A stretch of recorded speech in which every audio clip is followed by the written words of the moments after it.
Hello everyone, get ready for your dictation. The dictation starts in 5, 4, 3, 2, 1. Mr. Vice Chairman, Sir, I rise to support the Plantations Labour Amendment Bill brought up by the government for our consideration. Sir, the sad plight of millions of toiling people who sweat on various plantations in the country to earn valuable foreign exchange for us is really too much to be expressed in words. These workers live and work in most inhuman and pitiable conditions. These plantations include tea, coffee, cinchona, rubber, etc., and as we know, tea alone is one of the major foreign exchange earners of our country.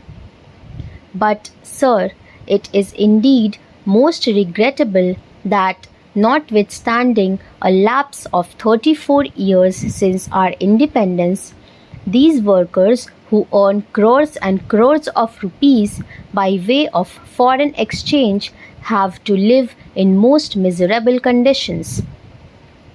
They live in houses that are most insecure and collapse frequently, and when these workers die as a result of these collapses, their guardians or their dependents do not get even due compensation for the loss that they have to bear. Unhygienic living in distant and far-flung areas, compounded with the lack of medical and educational facilities, make their life utterly miserable. These plantation workers have to live in abject poverty like slaves of their employers. And as we know, most of these plantations are still foreign-owned establishments, last vestiges of the colonial rule, the British rule, and, as I said, it is a matter of deep regret for all of us that, despite enacting an act, the Plantations Labour Act 1951, we have not yet been able to effect any improvement in their conditions. I think the employers alone are not responsible for their miserable conditions.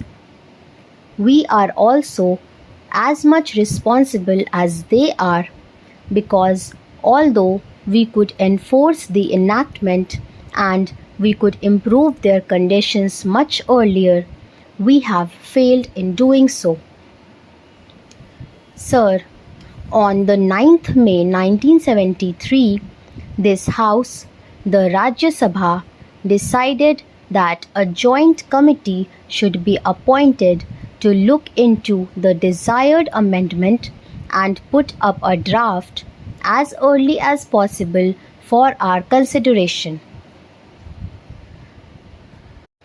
On the 26th May 1973, the Lok Sabha also adopted our resolution, our motion, with the result that a 45-member committee, in which 15 representatives were from the Rajya Sabha and 30 from the Lok Sabha, was appointed to look into the matter.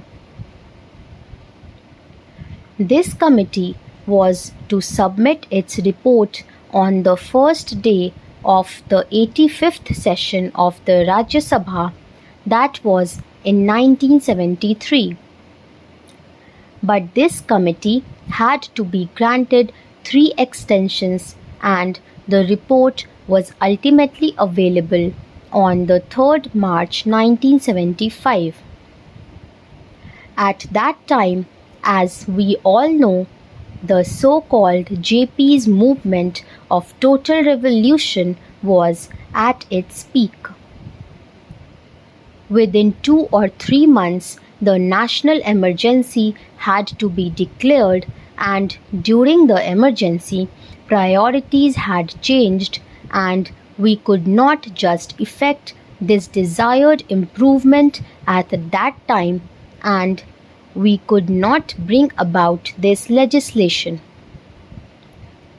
And then the Janta rule and the Lok Dal rule. For 30 months they were in power, but they too, although they tried to pose to be the champions of the downtrodden and the workers, failed to deliver the goods. And that is why today we are going to consider the report of that committee that was presented to the government in 1975. Therefore, we are also equally responsible for not ameliorating their conditions and their plight. The committee had to consider 120 memoranda giving views and suggestions from various unions and associations, and 59 witnesses appeared before the committee, and that committee itself came to the conclusion that in various areas, even the barest minimum facilities, such as arrangement for supply of wholesome drinking water, latrines, urinals, provision of qualified doctors, had not been provided, though these amenities are a must under the Act.